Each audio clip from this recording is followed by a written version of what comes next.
안녕하세요. 저는 김연옥이라고 합니다. 정말 어처구니 없던 제 이야기 좀 들어주세요. 살다 보면 자식의 목소리만 들어도 그 아이의 안색까지 보이는 신기한 순간이 찾아오곤 해요. 어제 저녁 아들 진우에게서 걸려온 전화가 바로 그랬습니다. 모처럼 울리는 전화벨 소리에 반가운 마음으로 받았는데 대뜸 들려오는 아들의 목소리는 평소의 씩씩함과는 거리가 멀었어요. 어머니, 저 진우예요. 별일 없으시죠? 그럼 별일이 있겠니? 너야말로 괜찮은 거냐? 목소리가 왜 그렇게 맥이 없어? 아니에요, 괜찮아요. 그냥 요즘 일이 좀 많아서요. 일이 많아도 사람이 밥은 먹고 잠은 자면서 해야지. 목소리가 아주 땅으로 꺼지겠다, 얘. 제 걱정 어린 타박의 녀석은 그저 허허하고 옅은 웃음만 흘렸습니다. 새로 맡은 사업 때문에 몇 주째 야근을 밥 먹듯 한다는 소식은 진작 들어 알고 있었어요. 제 딴에는 어미 걱정시킬까봐 거의 다 끝나가요. 이제 좀 한가해질 겁니다라며 큰 소리를 쳤지만 말끝마다 묻어나는 깊은 피로감까지 숨기지는 못하더군요. 자식의 고통은 아주 작은 소리에도 천둥처럼 크게 들리는 법이니까요. 서연이는 잘 있고 밥은 잘 챙겨 먹고 다니는 게야? 그럼요. 서연이가 아침마다 주스도 갈아주고 잘 챙겨줘요. 걱정 마세요. 자신의 아내를 감싸는 아들의 말이 기특하면서도 한편으로는 마음이 놓이지 않았습니다. 며느리 서연이가 차려주는 밥상이라는 게 제가 보기엔 아무래도 밥보다는 샐러드나 빵 한 조각일 때가 많았으니까요. 전화를 끊고 나서 한참을 멍하니 거실에 앉아 있었습니다. 남편은 옆에서 말없이 신문만 넘기고 있었지만 제 속이 까맣게 타들어가는 것을 어찌 모르겠어요. 진우 목소리가 영 안 좋아. 제 혼잣말에 남편이 신문 위로 눈을 들며 대꾸했어요. 지가 알아서 하겠지. 이제 어린애도 아닌데. 알아서 하긴 뭘 알아서 해요. 저러다 몸 상하면 어쩌려고요. 당신 아들이잖아요. 그러니까 하는 말 아니오. 내 아들이니 그 정도는 이겨내겠지. 남편은 퉁명스럽게 말했지만 신문을 쥔 손에 힘이 들어가는 것을 저는 보았습니다. 당장이라도 달려가 등이라도 두드려주고 싶고 따뜻한 밥 한 끼 제대로 차려 먹이고 싶은 마음이 굴뚝 같았습니다. 해줄 수 있는 것이 기다림밖에 없다는 사실이 무력하게 느껴지던 그때 문득 한 가지 음식이 떠올랐어요. 바로 곰탕이었습니다. 제가 어릴 적 겨울이면 부엌 아궁이에 커다란 무쇠솥을 걸어놓고 밤새 끓여주시던 저희 어머니의 뽀얀 국물. 그것은 단순한 음식이 아니라 지친 가장을 일으켜 세우는 아내의 마음이었고 힘든 자식을 보듬는 어미의 사랑이었죠. 그래, 곰탕을 끓이자. 그 길로 저는 결심을 굳혔습니다. 다음 날 새벽 시장이 문을 열기 무섭게 가장 좋은 고기를 취급하는 단골 정육점으로 향했어요. 사장님 나왔어요. 아이고 사모님. 이 새벽부터 어쩐 일이세요? 이른 아침부터 찾아온 저를 보고는 푸죽간 사장님은 반갑게 저를 맞았습니다. 우리 아들놈이 기운이 영 없다기에 곰탕 좀 푹 고아주려고. 제일 좋은 사골이랑 잡뼈 있으면 좀 줘봐요. 제 말에 사장님은 고개를 끄덕이며 가장 실한 뼈들로만 골라 저울에 달아주었어요. 묵직한 뼈를 썰며 그가 물었습니다. 아드님이 큰 회사 다니신댔죠? 워낙 똑똑하시니 일도 많을 겁니다. 똑똑한 건 모르겠고 그냥 성실한 놈이죠. 그래서 더 걱정이에요. 미련하게 몸 상할 때까지 일만 할까봐. 제 걱정에 사장님은 넉넉한 웃음을 지으며 덤이라며 살코기까지 한가득 얹어주더군요. 이거 넣고 끓여야 국물이 더 진하고 맛있습니다. 아드님 이거 먹고 힘 좀 나겠네요. 그 따뜻한 마음에 제 기운도 덩달아 나는 듯 했습니다. 묵직한 고기 봉투를 들고 집으로 돌아오는 제 발걸음은 조금도 무겁지 않았어요. 오히려 세상을 다 가진 것처럼 든든하고 행복했습니다. 그때부터 꼬박 이틀에 걸친 대장정이 시작되었어요. 사고를 찬물에 담가 반나절 넘게 핏물을 빼는 것부터 시작해서 한번 부르르 끓여낸 찬물은 아낌없이 버렸습니다. 뼈에 붙은 불순물과 기름기를 제거해야 맑고 깊은 국물이 우러나온다는 것은 오랜 세월 몸으로 익힌 저만의 비법입니다. 커다란 솥을 깨끗이 닦아 뼈를 다시 안치고 물을 가득 부어 몇 시간을 내리끓이고 또 우려냈습니다. 남편은 부엌을 기웃거리며 혀를 찼어요.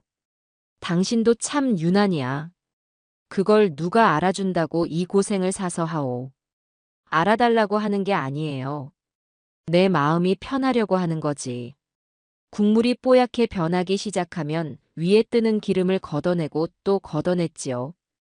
그 과정은 고되고 지루했지만 제 자식 입에 들어갈 음식이라 생각하니 조금도 힘들지 않았습니다.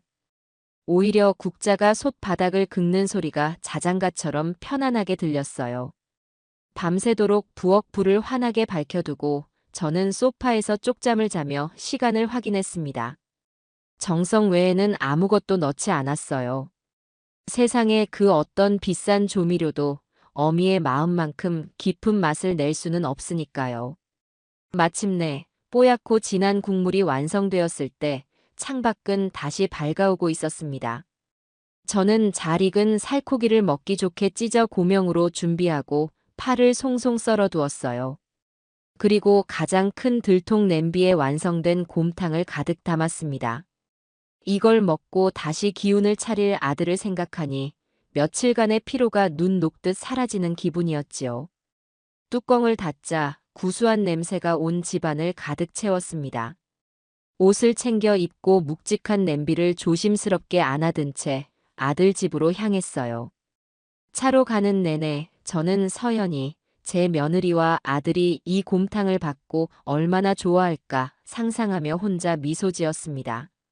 요즘 젊은 애들 입맛에는 안 맞을 수도 있지만 그래도 이 안에 담긴 제 마음만은 알아주리라 믿었지요. 초인종을 누르자 곧 며느리가 문을 열어주었습니다. 어머니, 어서 오세요. 이건 뭐예요? 새아기는 언제나처럼 생글생글 웃으며 저를 맞았어요. 저는 들고 있던 냄비를 건네며 말했습니다. 진우가 요새 기운이 없는 것 같아서. 곰탕 좀 끓였다. 둘이 데워서 밥 말아 먹어. 제 말에 며느리는 활짝 웃으며 냄비를 받아들었어요. 그런데 그 순간 며느리가 무심코 던진 한마디가 제 가슴에 작은 가시처럼 박혔습니다. 우와, 감사해요. 그런데 어머니, 다음부턴 그냥 편하게 사서 보내세요. 요즘엔 잘 나오는 거 많잖아요. 그 말에는 어떤 악의도 없었을지 모릅니다. 정말로 제가 힘들까봐 고생하지 말라는 뜻으로 한 이야기였을 수도 있어요. 하지만 밤새 부엌 불을 밝혔던 제 정성을 아는 저에게는 그 말이 참 서운하게 들렸습니다. 젊은 사람들은 우리 때와는 다르니까 효율적이고 실용적인 걸 더 중요하게 생각할 수도 있으니까. 속으로 몇 번이나 되뇌며 애써 태연하게 웃었어요. 그래도 내가 직접 끓이는 게 마음이 편해서 그런다. 진우한테 꼭 잘 챙겨 먹이라고 하렴. 네, 어머니. 조심히 들어가세요. 그렇게 며느리의 인사를 뒤로 하고 집을 나섰습니다. 현관문이 닫히고 저는 엘리베이터를 기다리며 생각했어요. 괜히 서운해하지 말자. 내 아들 입으로 들어갈 것이니 그걸로 충분하다. 차를 몰고 집으로 향하는 내내 저는 애써 섭섭한 마음을 지우려 노력했습니다. 집 주차장에 거의 다 도착했을 무렵이었어요. 조수석에 무언가를 두려고 손을 뻗었는데 있어야 할 서류 봉투가 보이지 않았습니다. 아차 싶더군요. 오늘 저녁에 있을 주민자치회의에 가져가서 회계 보고를 해야 하는 아주 중요한 서류였는데 그걸 아들 집 식탁 위에 깜빡 잊고 온 것이었습니다. 남편에게 부탁할 수도 없는 노릇이었죠. 어쩔 수 없었습니다. 저는 한숨을 한번 쉬고는 그 자리에서 차를 돌렸어요. 아들이 퇴근하기 전에 서류를 찾아와야 했으니까요. 저는 조금 전과는 다른 아주 담담한 마음으로 다시 아들의 아파트를 향해 운전대를 잡았습니다. 집으로 향하던 중 중요한 서류 봉투를 아들 집에 두고 온 것을 깨닫고 차를 돌렸습니다. 회의 시간은 아직 넉넉했기에 저는 조급해하지 않고 다시 아들의 아파트 단지로 차를 몰았어요. 조금 전까지 제 마음을 대변하는 듯 처량하게 들리던 라디오의 발라드도 끄고 차 안에는 오직 제 숨소리와 엔진의 낮은 구동음만이 남아 있었지요. 아까 며느리가 던졌던 가시돋친 말이 아주 마음에 안 걸렸다면 거짓말이겠지만 그래도 어쩌겠어요. 이제는 다 큰 자식이고 제 맘대로 할 수 있는 것도 아닌데요. 그저 아들이 저 곰탕을 먹고 조금이라도 기운을 차리기만 한다면 저는 그걸로 족하다고 스스로를 다독였습니다. 제가 두고 온 서류는 사실 주민자치센터에서 하는 서예 교실의 회계장부였어요. 제가 총무를 맡고 있었거든요. 젊었을 때는 사회생활이다, 육아다, 정신없이 살다가 이제야 제 이름 석자를 찾아보겠다고 시작한 소일거리였습니다.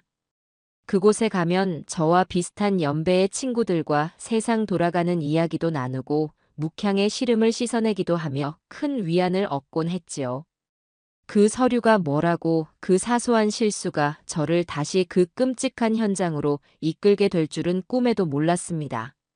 아파트 단지 입구로 들어서자 평일 낮의 한가로운 풍경이 저를 맞았습니다.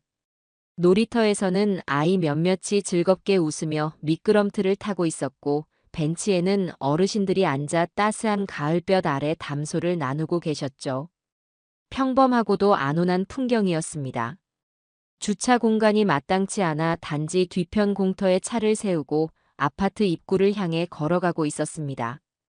아까는 미처 보지 못했던 국화 화분이 화단에 예쁘게 놓여 있더군요. 가을은 가을이구나. 잠시 그런 생각을 하며 걷고 있을 때였어요.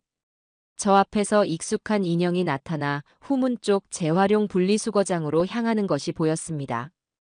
화사한 베이지색 원피스에 어깨에는 값비싸 보이는 가죽 가방까지 걸친 멀리서 봐도 한눈에 알아볼 수 있는 제 며느리 서연이었습니다. 양손에 무언가 묵직한 것을 들고 가는 듯 걸음걸이가 조금 부자연스러워 보였지요.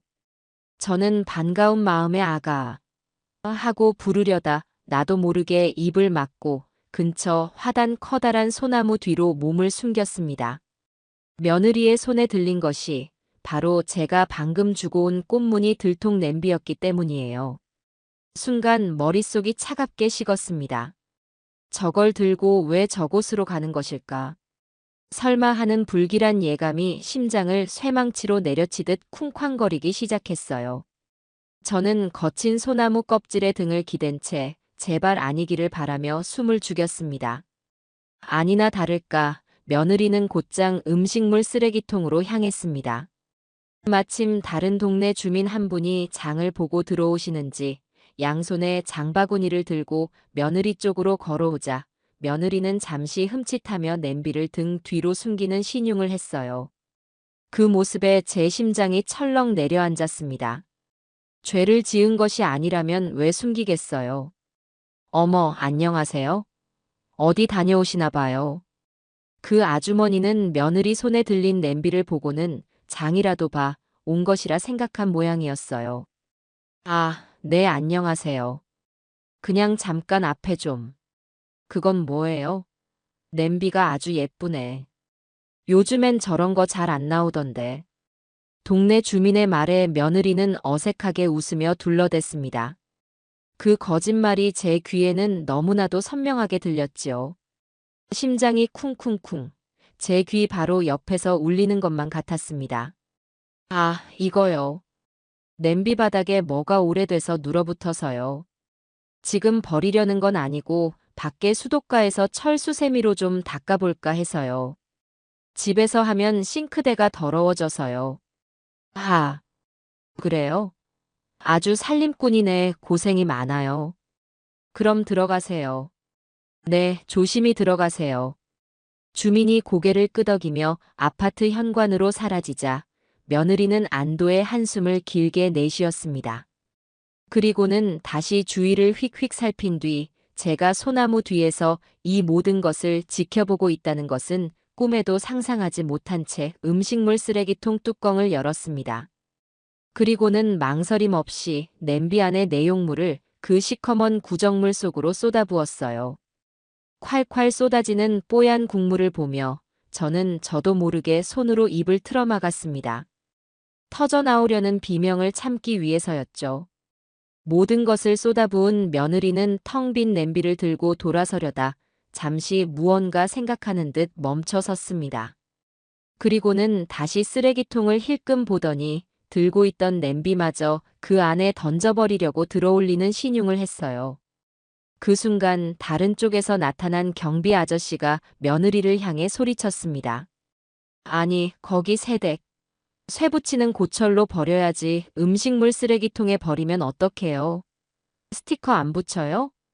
경비의 호통에 화들짝 놀란 며느리는 딸꾹질까지 하며 당황했습니다. 목소리는 거의 울먹이는 수준이었죠. 아, 네. 죄송합니다. 제가 정말 깜빡했어요. 정신이 없어서 이건 버리는 게 아니고요. 버리는 게 아닌데 왜 거기다 넣으려고 해요? 내가 다 봤는데. 아니, 그게 뚜껑에 뭐가 묻어서요. 닦으려고. 다음부턴 잘 보고 버려요. 벌금 나와요, 벌금. 네, 네. 명심하겠습니다. 죄송합니다. 며느리는 창피함에 얼굴이 새빨개져서는 텅 빈 냄비를 들고 허둥지둥 제 아파트로 뛰어들어갔습니다. 저는 소나무 뒤에 숨어 그 모든 광경을 처음부터 끝까지 지켜보았어요. 분노와 슬픔, 그리고 모멸감에 온몸이 떨렸습니다.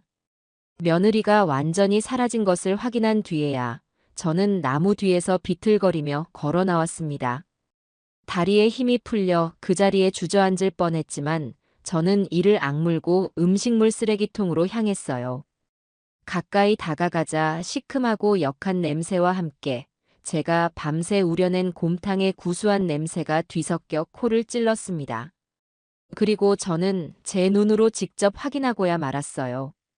온갖 음식물 찌꺼기들 위로 허옇게 쏟아져 있는 제 곰탕의 흔적을요.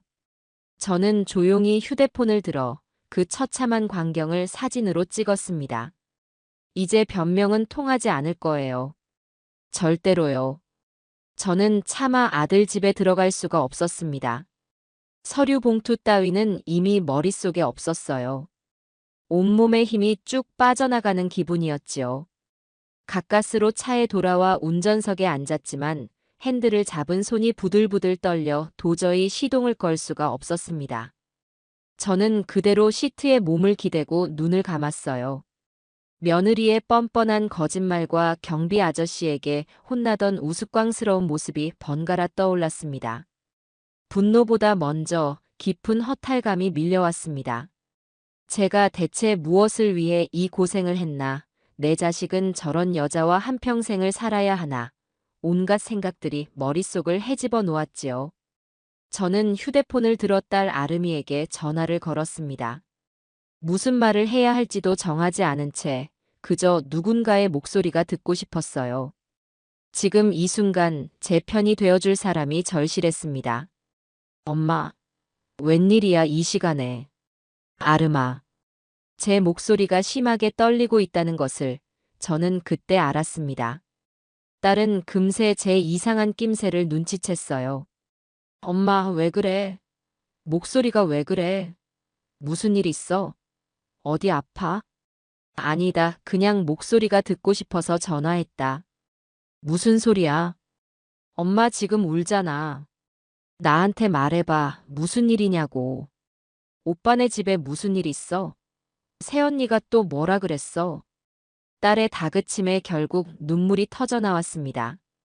하지만 차마 내 입으로 며느리의 흉을 볼 수는 없었어요. 제 딸에게 오빠의 아내를 험담하고 싶지는 않았습니다. 그건 제 자식들 사이에 우애를 갈라놓는 짓이니까요. 아니야, 정말 별일 아니다. 엄마가 나중에 다시 전화할게. 일 봐. 저는 그대로 전화를 끊어버렸습니다. 곧바로 다시 전화가 걸려왔지만 받지 않았어요. 대신 저는 다른 사람의 번호를 눌렀습니다. 이 일의 시작과 끝을 함께 해야 할 사람. 바로 내 안사돈이었지요. 이번에는 망설이지 않았습니다. 이 일은 반드시 어른들 사이에서 매듭을 지어야 했으니까요. 여보세요, 사부인. 웬일이세요? 안사돈의 밝은 목소리에 나는 아무런 감정 없는 목소리로 입을 열었습니다. 사부인, 저 좀 봐야겠습니다. 네. 무슨 일이세요, 사부인? 목소리가 많이 안 좋으신데. 지금 바로 저희 집으로 오실 수 있나요? 아주 급하고 아주 중요한 일입니다. 오시면 압니다. 서현이에 대한 일이고요. 제 단호한 목소리에 안사돈도 무언가 심상치 않은 일이 터졌음을 직감했을 거예요. 그녀는 떨리는 목소리로 네, 사부인 지금 바로 가겠습니다라고 대답했습니다. 전화를 끊은 저는 집으로 차를 몰았어요. 그리고 집에 도착한 지 얼마 지나지 않아 안사돈이 헐레벌떡 우리 집으로 들어섰습니다. 그녀의 얼굴에는 걱정과 불안이 가득했지요. 사부인, 대체 무슨 일이에요? 오면서 얼마나 걱정을 했는지 서연이가 혹시 무슨 사고라도 쳤나요? 몸은 괜찮은 거죠? 저는 말없이 거실 테이블 위에 내 휴대폰을 올려놓고 사진첩을 열어 안사돈에게 보여주었습니다. 음식물 쓰레기통 앞에 흥건하게 쏟아진 곰탕의 흔적이 담긴 사진을. 안사돈은 사진을 보고도 영문을 모르겠다는 표정이었어요. 이게 뭐예요, 사부인? 음식물 쓰레기 사진은 왜? 저는 말없이 사진을 한 장 더 넘겼습니다. 경비 아저씨에게 혼나며 텅 빈 냄비를 들고 황급히 도망치는 며느리의 뒷모습이 찍힌 사진이었지요. 안사돈의 얼굴이 하얗게 굳어졌습니다. 그녀는 떨리는 손으로 휴대폰을 받아들고 사진들을 확대해 보았어요. 그리고는 모든 것을 깨달았다는 듯 아하는 작은 탄식과 함께 거실 바닥에 주저앉고 말았습니다. 그녀는 고개를 들지 못한 채 아이처럼 흐느끼기 시작했어요. 제가 죄인입니다, 사부인. 제가 딸을 잘못 키웠습니다. 저런 몹쓸 것을. 저런 나쁜 것을. 저는 우는 안사돈을 말없이 내려다보았습니다. 그리고 잠시 후 안사돈은 울음을 그치고 저를 향해 고개를 들었어요. 그녀의 눈에는 눈물 대신 자신의 딸에 대한 무서운 분노가 서려 있었습니다. 그녀는 떨리는 목소리로 하지만 단호하게 말했습니다. 사부인. 이 일은 절대로 그냥 넘어가서는 안 됩니다. 저 버러지 같은 년의 버르장머리는 제가 제 손으로 반드시 고쳐놓겠습니다. 당장 불러서 무릎이라도 꿇릴게요. 아니요, 사부인. 지금은 안 됩니다. 제 말에 안사돈은 의아한 눈으로 저를 쳐다보았어요. 그럼 어떡하면 좋을까요, 사부인? 시키는 대로 다 하겠습니다. 제발 이 혼사는 물리지 말아주세요. 일단 오늘 일은 서연이에게 아무 말도 하지 마세요. 그리고 저한테 모든 걸 맡겨주십시오. 저는 이 일을 그냥 덮을 생각, 추호도 없습니다. 안사돈이 돌아간 후 저는 그녀에게서 온 카톡을 확인했습니다. 그 안에는 딸에 대한 분노와 나에 대한 사죄, 그리고 제 뜻에 무조건 따르겠다는 다짐이 담겨 있었어요. 저는 그 카톡을 조용히 저장했습니다. 이제 모든 준비는 끝났습니다. 다음 날 아침, 저는 아무 일도 없었다는 듯이 평소와 똑같이 아침을 준비하고 남편을 출근시켰습니다. 어젯밤 집에 돌아온 남편에게 안사동까지 다녀간 모든 사실을 털어놓았을 때 남편은 예상대로 길길이 날뛰었어요. 거실을 왔다 갔다 하며 분을 사귀지 못하던 그는 당장 아들놈 내외를 불러다 무릎을 꿇리겠다고 소리쳤습니다. 이리 와 앉아요, 여보. 진정해요. 진정하게 생겼어요? 당신이 밤새 끓인 걸 그 어린 것이 쓰레기통에 처박아? 이건 그냥 넘어갈 일이 아니야. 당장 내가 가서 뭘 어쩌게? 뺨이라도 한 대 치게? 그럼 속은 시원하겠지. 하지만 그걸로 끝이야. 서현이는 그냥 잘못했다고 울고불고 매달릴 거고 진우는 그 사이에서 괴로워하다가 결국 우리한테 아내를 용서해달라고 할 거야. 그럼 아무것도 안 바뀌지. 그의 버릇만 더 나빠지는 거지.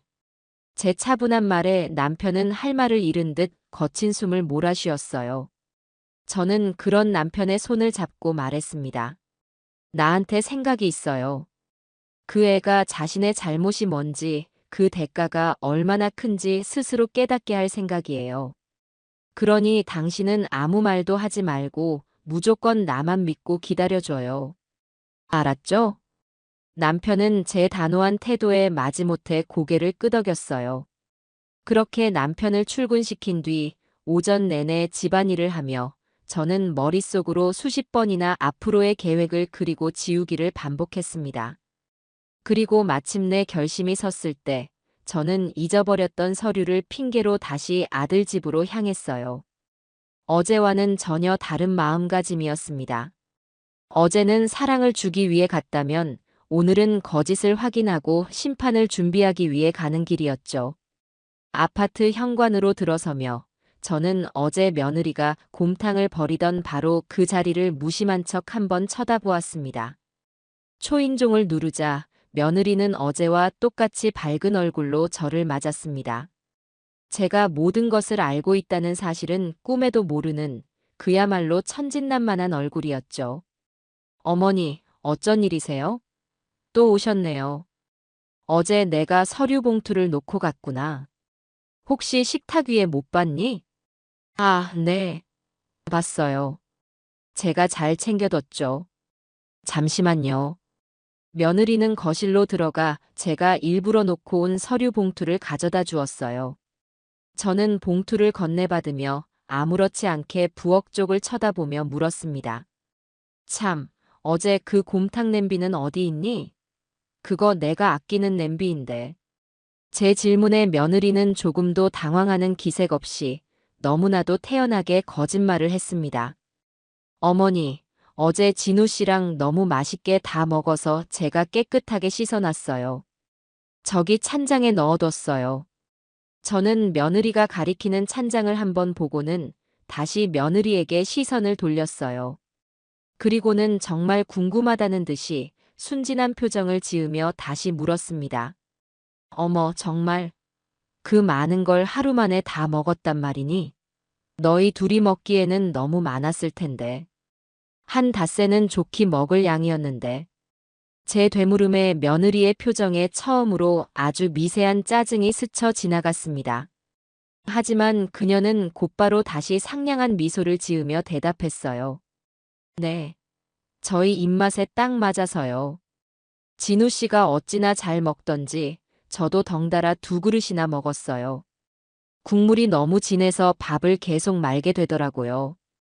왜 자꾸 물으세요, 어머니? 혹시 맛이 이상했나요? 자신의 거짓말이 의심받는다고 생각했는지 이제는 도리어 제게 뻔뻔하게 반문까지 하더군요. 저는 속으로 차갑게 웃으며 고개를 저었습니다. 아니다, 그럴 리가. 너희가 그렇게 잘 먹었다니 내 기분이 좋아서 그런다. 내 정성이 헛되지 않은 것 같아서 말이다. 진우가 그렇게 잘 먹었다니 몸보신이 좀 됐겠구나. 그럼요. 오늘 아침에는 아주 쌩쌩하게 출근했어요. 다 어머니 덕분이에요. 제 대답에 며느리는 안심했다는 듯이 다시 한번 밝게 웃어 보였어요. 저는 서류 봉투를 챙겨 들고 일어서며 마지막으로 한 번 더 덫을 놓았습니다. 이번 주말에 다 같이 저녁이나 먹을까? 내 아버지도 진우 보고 싶어 하시고, 너가 해주는 맛있는 음식도 먹고 싶다고 하시더라. 네, 어머니. 좋아요. 제가 맛있는 파스타 해드릴게요. 기대하세요. 제 마음도 모르고 신이 나서 대답하는 며느리를 뒤로 하고 저는 현관을 나섰습니다. 문이 닫히는 순간 제 얼굴에서 모든 미소가 사라졌어요. 이제 확인은 끝났습니다. 며느리는 자신의 잘못을 조금도 뉘우치지 않고 있었고 오히려 완벽한 거짓말로 저를 속였다고 생각하며 안심하고 있겠지요. 좋아요. 그렇게 믿게 해줄 참입니다. 가장 행복하고 방심한 순간에 가장 높은 곳에서 떨어뜨려야 그 고통이 얼마나 큰지 알게 될 테니까요. 주말 저녁, 우리 집 식탁은 며느리를 위한 마지막 만찬의 자리가 될 것입니다. 며느리에게 주말 저녁 식사를 제안하고 돌아온 후 우리 집의 시간은 아주 더디게, 그러나 팽팽한 긴장감 속에서 흘러갔습니다. 남편은 그날 이후로 말이 부쩍 줄었어요. 평소 같으면 저녁 식사를 하며 정치 뉴스에 열을 올리거나 새로 시작한 드라마의 줄거리를 묻곤 하던 사람이었지만 이제 그는 그저 묵묵히 숟가락을 움직일 뿐이었습니다. 저녁 식사를 할 때면 텔레비전 소리만이 텅 빈 거실을 무겁게 채웠고 잠자리에 누워서도 그는 천장만 바라보며 깊은 한숨을 내쉬곤 했지요. 그 한숨의 무게가 제 어깨에도 고스란히 내려앉는 것 같았습니다. 보다 못한 제가 먼저 말을 걸었습니다. 너무 마음 쓰지 말아요, 여보. 다 내가 알아서 할 거야. 당신까지 그렇게 속 끓이면 내 마음이 더 안 좋아. 우리가 중심을 잡아야 진우도 바로 설 수 있어요. 알아서 하긴 뭘 알아서 해. 자식 잘못 키운 내 죄가 제일 크지. 어릴 때부터 너무 오냐오냐 키워서 저 모양이 된 게야. 지 애비 하나 믿고 세상 무서운 줄 모르고 지 마누라가 저런 짓을 하고 다니는 것도 모르고 저런 걸 며느리라고 들여서 당신 고생시키는 것도 모르고. 남편은 자책했지만 저는 그를 위로하지 않았어요. 지금은 우리 부부 모두가 이 아픔을 정면으로 마주해야 할 때였으니까요. 우리는 주말이 오기만을, 마지막 심판의 날이 오기만을 손꼽아 기다렸습니다. 목요일쯤 되었을까요? 아들 진우에게서 전화가 걸려왔어요. 모르는 번호로 걸려온 전화는 웬만해서는 받지 않는 저였지만 그날따라 왠지 받아야만 할 것 같은 기분이 들었습니다.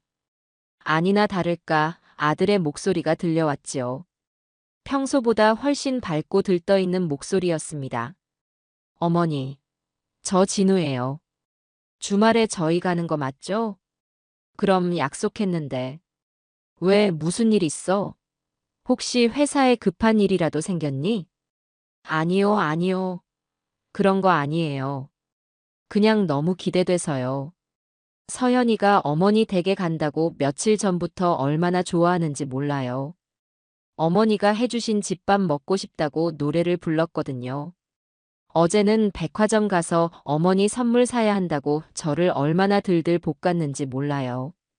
옷은 뭘 입고 갈지, 선물은 뭘 사갈지 아주 신이 났어요. 아들의 그 순진한 말에 제 심장이 다시 한번 서늘하게 내려앉는 것 같았습니다.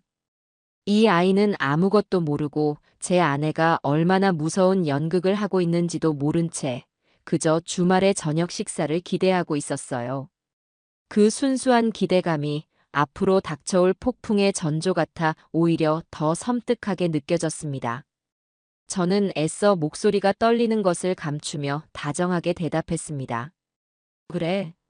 서연이가 내 음식을 좋아해 주니 나야 고맙지. 너 좋아하는 갈비찜 해놓으려고 어제 좋은 고기로 장 봐놨다. 너희 둘이 손 꼭 잡고 시간 맞춰서 오너라. 선물 같은 건 정말 괜찮으니 그냥 몸만 오라고 서연이한테 전해주렴. 전화를 끊고 저는 한참 동안이나 휴대폰을 손에 쥔 채 움직일 수가 없었습니다. 이 가혹한 진실을 저 아이에게 어떻게 보여줘야 할까요? 아들이 받을 상처가 벌써부터 제 가슴을 아프게 파고들었지만 여기서 멈출 수는 없었습니다. 썩은 상처는 반드시 도려내야만 새살이 돋는 법이니까요. 지금의 고통이 없으면 제 아들은 평생을 기만 속에서 살아가야 할지도 모르는 일이었습니다. 주말이 되기 전날 저는 남편과 함께 다시 장을 보러 나섰습니다. 남편은 카트를 밀며 제게 몇 번이나 물었어요. 정말 이대로 괜찮겠소? 그냥 지금 당장 불러서 사실대로 말하고 끝내는 게 낫지 않겠어? 일을 너무 크게 만드는 것 같아. 진우 녀석이 받을 충격도 걱정되고. 일을 크게 만드는 건 우리가 아니라 서연이에요. 거짓말로 우리 모두를 기만한 죄, 다른 사람의 정성을 쓰레기 취급한 죄. 그 죄의 무게가 얼마나 무거운지 이번 기회에 아주 뼈에 새기도록 가르쳐야 해요. 그리고 진우도 알아야 합니다. 자기가 사랑하는 아내가 어떤 사람인지 이번 기회에 똑똑히 봐야 해요. 그러니 당신은 그날 저녁 식탁에서 그저 평소처럼 행동하기만 하면 돼요. 절대 화를 내서도 티를 내서도 안 됩니다. 아셨죠? 제 단호한 말에 남편은 다시 입을 다물었습니다. 우리는 아들이 좋아하는 갈비찜 거리와 며느리가 좋아한다고 했던 싱싱한 해산물을 샀어요. 그리고 며느리가 자기가 직접 만들겠다고 큰 소리쳤던 파스타에 들어갈 재료들도 잊지 않고 챙겼습니다. 계산을 하려고 줄을 서 있는데 문득 몇 년 전에 어느 날이 떠올랐어요. 갓 결혼한 며느리가 제게 요리를 배우고 싶다고 찾아왔던 날이었습니다. 그때만 해도 저는 참 기뻤지요. 서툰 솜씨로 칼질을 하다가 손을 베일 뻔하기도 하고 간을 맞추지 못해 쩔쩔매는 모습이 귀엽고 사랑스러웠습니다. 그때는 정말 우리 사이에 어떤 거짓도 없다고 믿었어요. 그 믿음이 산산조각 난 지금 저는 며느리가 좋아하던 그 파스타의 재료를 그녀를 위한 마지막 만찬을 위해 손질할 준비를 하고 있었습니다. 그리고 마침내 약속한 주말 저녁이 되었습니다. 저는 아침부터 분주하게 움직여 갈비찜을 쪘고 잡채를 무쳤으며 각종 나물들을 준비했어요. 마지막 만찬이 될지언정 음식에 소홀하고 싶지는 않았습니다. 모든 준비가 끝나갈 무렵 초인종이 울렸어요. 딩동 하는 소리가 마치 사형 집행을 알리는 종소리처럼 제 심장을 울렸습니다. 저는 심호흡을 한 번 하고 손을 앞치마에 닦으며 현관으로 향했습니다. 문을 열자 환하게 웃는 아들과 그 옆에 바싹 붙어선 서연이가 서 있었습니다. 며느리는 예쁜 원피스에 머리까지 공들여 손질한 모습이었어요. 그 손에는 유명 제과점의 로고가 박힌 커다란 케이크 상자가 들려 있었습니다. 어머니, 아버지, 저희 왔어요. 그래, 어서 오너라. 길이 막히지는 않았고. 네, 어머니. 하나도 안 막혔어요. 이거 어머니 좋아하시는 치즈케이크예요.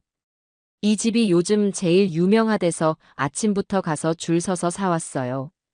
며느리는 싹싹하게 케이크를 건네며 제게 애교를 부렸습니다. 그 뻔뻔한 연극에 속이 뒤집히는 것 같았지만 저는 인자한 미소를 지으며 며느리를 맞았어요. 아들 진우는 아무것도 모른 채 그저 행복한 얼굴로 아내와 어머니가 다정한 모습을 흐뭇하게 바라보고 있었죠. 며느리는 부엌으로 저를 따라 들어오며 물었습니다. 어머니, 제가 도울 거 없어요? 파스타는 제가 하기로 했잖아요. 재료 어디 있어요? 제가 빨리 준비할게요. 아버님이랑 진우 씨 배고프시겠어요. 됐다. 재료 준비는 다 해놨으니 너는 앉아서 아버지랑 이야기나 나누고 있거라. 오랜만에 오셨는데. 에이, 그래도 제가 해야죠. 아버님, 저 금방 파스타 만들어서 올게요. 잠깐만 기다리세요. 제가 세상에서 제일 맛있는 파스타 해드릴게요. 며느리는 기어코 제 손에서 앞치마를 빼앗아 입고는 익숙하게 파스타를 만들 준비를 시작했습니다. 저는 그런 며느리의 뒷모습을 그 애가 입고 온 값비싼 원피스와 손목에서 반짝이는 팔찌를 그리고 그 모든 거짓된 행동들을 조용히 지켜보았습니다. 남편과 아들이 거실에서 나누는 웃음소리가 부엌까지 들려왔어요. 폭풍전야. 이보다 더 어울리는 말은 없을 겁니다. 저는 잠시 후 이 식탁에서 벌어질 일을 떠올리며 마지막으로 밥솥을 확인했습니다. 우리 네 식구는 오랜만에 한 식탁에 마주 앉았습니다. 며느리가 만든 먹음직스러운 해산물 파스타와 제가 만든 아구찜과 잡채가 진수성찬처럼 차려졌지요. 남편은 약속대로 아무 말 없이 묵묵히 식사만 했고 아들 진우는 뭐가 그리 신이 나는지 연신 제잘거리며 아내와 저 사이에서 분위기를 띄웠습니다. 며느리가 차려낸 파스타 접시에는 새우와 조개가 그득했고 제가 만든 아구찜에서는 달콤하고 짭짤한 냄새가 모락모락 피어올랐습니다. 겉보기에는 더할 나위 없이 단란하고 행복한 가족의 저녁 식사 풍경이었지요. 이야, 우리 서연이 파스타 솜씨가 날로 느네. 이거 전문점에서 파는 것보다 더 맛있는데? 안 그래요, 아버지? 아들의 칭찬에 며느리는 어깨를 으쓱하며 교태를 부렸어요. 남편은 아들의 물음에 그저 하고 얼버무릴 뿐이었습니다. 정말 다행이다. 아버님, 어머님, 입에 맞으세요? 제가 오늘 특별히 제일 비싼 재료로만 사서 만들었어요. 그래, 맛있다. 남편은 짧게 대답했고 저는 미소를 지으며 고개를 끄덕였습니다. 우리 며느리 솜씨가 이 정도인 줄은 몰랐네. 아주 훌륭해. 진우는 복도 많다. 이렇게 예쁜 아내가 해주는 맛있는 음식도 매일 먹고. 제 칭찬에 며느리는 기분이 좋은지 목소리 톤이 한껏 높아졌습니다. 그녀는 마치 이 집의 안주인이라도 된 것처럼 제게 아구찜을 덜어주기도 하고 남편에게 나물을 챙겨주기도 하며 살갑게 굴었어요. 저는 며느리가 주는 음식을 말없이 받아먹으며 조용히 때를 기다렸습니다. 식사 분위기가 무르익고 모두가 기분 좋게 배를 두드리기 시작할 무렵이었지요. 저는 아주 자연스럽게 칭찬을 이어가는 척하며 첫 번째 덫을 놓았습니다. 우리 서연이는 서양 음식도 이렇게 잘하고 내가 해준 곰탕 같은 한식도 잘 먹고 정말 복덩이라니까.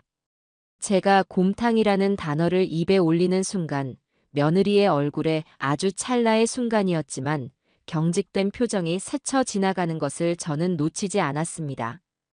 하지만 그녀는 이내 프로 연기자처럼 다시 미소를 되찾았지요. 제 옆에 앉은 남편은 들고 있던 숟가락을 탁 소리가 나게 내려놓았어요. 그 소리에 아들 진우가 고개를 들었습니다. 그리고는 정말 아무것도 모른다는 순진무구한 얼굴로 제게 물었어요. 곰탕이요? 어머니가 언제 곰탕을 해주셨어요? 저는 먹어본 기억이 없는데. 아들의 그 한마디는 잘 짜인 연극 무대에 막을 올려버리는 신호탄과도 같았습니다. 식탁에는 순간 정적이 흘렀어요. 며느리의 얼굴에서 웃음기가 사라졌습니다. 남편은 굳은 얼굴로 아들을 쳐다보았고 저는 그저 말없이 아들을 바라보았지요. 모든 시선이 집중되자 며느리는 당황한 기색이 역력한 목소리로 아들을 타박하기 시작했습니다. 어머, 당신 무슨 소리야? 저번에 어머니가 끓여다 주신 거 우리 정말 맛있게 먹었잖아. 그래, 우리가 언제 곰탕을 먹었어? 나는 전혀 기억이 안 나는데. 당신이 해준 김치찌개는 먹었어도. 아, 정말. 당신 요즘 야근하더니 기억력까지 나빠졌나 봐. 어머니가 당신 기운 없다고 밤새 끓여다 주신 거잖아. 당신 정말 맛있다고 밥 2그릇이나 말아먹었으면서. 그렇죠, 어머니. 며느리는 필사적으로 남편의 팔을 툭툭 치며 기억을 되살려 보라는 듯 눈짓을 보냈습니다. 아들은 여전히 어리둥절한 표정으로 고개를 갸웃거렸어요. 며느리는 이제 거의 울상이 되어 제게 도움을 청하는 눈빛을 보냈습니다. 어머니, 이것 좀 보세요. 진우 씨가 저래요. 어머니 정성도 모르고. 정말 맛있게 먹어놓고는 저렇게 딴소리를 하네요. 제가 얼마나 속상한지 몰라요. 저는 그런 며느리를 그저 가만히, 아주 가만히 쳐다보았습니다. 제 침묵이 그 애에게는 더 큰 불안감으로 다가갔을 거예요. 저는 천천히 입을 열었습니다. 글쎄, 진우 말이 맞을지도 모르지. 너가 혼자 다 먹은 건 아니고. 제 농담 같은 말에 며느리는 어머니까지 왜 그러세요? 라며 발을 동동 굴렀습니다. 그녀의 이마에는 식은땀까지 송골송골 맺혀 있었어요.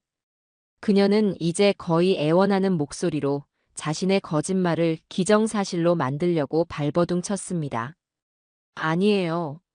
저 혼자 안 먹었어요. 진우 씨랑 같이 먹었다니까요.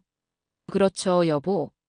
우리 그때 국물이 너무 진해서 밥 말아 먹고 남은 고기는 소금 찍어서 다 먹고 그랬잖아. 당신이 고기가 아주 야들야들하다고 칭찬까지 했잖아. 정말 기억 안 나? 정말? 그녀는 이제 거의 울음을 터뜨릴 것 같은 얼굴로 자신의 남편이자 제 아들인 진우를 몰아붙였습니다. 식탁의 모든 공기가 그녀의 거짓말을 중심으로 팽팽하게 압축되는 듯한 기분이었어요. 그리고 저는 바로 지금이 그 압축된 공기를 터뜨려 버릴 가장 완벽한 순간이라는 것을 알았습니다. 며느리의 필사적인 거짓말이 식탁 위를 맴돌고 아들의 혼란스러운 표정과 남편의 차가운 침묵이 그 뒤를 따랐습니다. 그야말로 아수라장이었죠. 며느리는 이제 자기가 한 거짓말에 자기가 완전히 빠져버린 듯 잊지도 않은 기억들을 지어내기 시작했어요. 우리 그때 깍두기랑 같이 먹었잖아. 당신이 깍두기 국물 넣어서 먹으면 더 맛있다고 그랬잖아. 라며 너무나도 구체적인 상황까지 묘사하며 아들을 몰아세웠습니다. 아들은 아내의 그 생생한 묘사에 정말로 자신의 기억력에 문제가 생긴 것은 아닌지 혼란스러워하는 눈치였어요. 저는 그 모든 혼란의 중심에서 아주 조용하고 천천히 움직이기 시작했습니다. 먼저 손에 들고 있던 숟가락과 젓가락을 가지런히 내려놓았어요.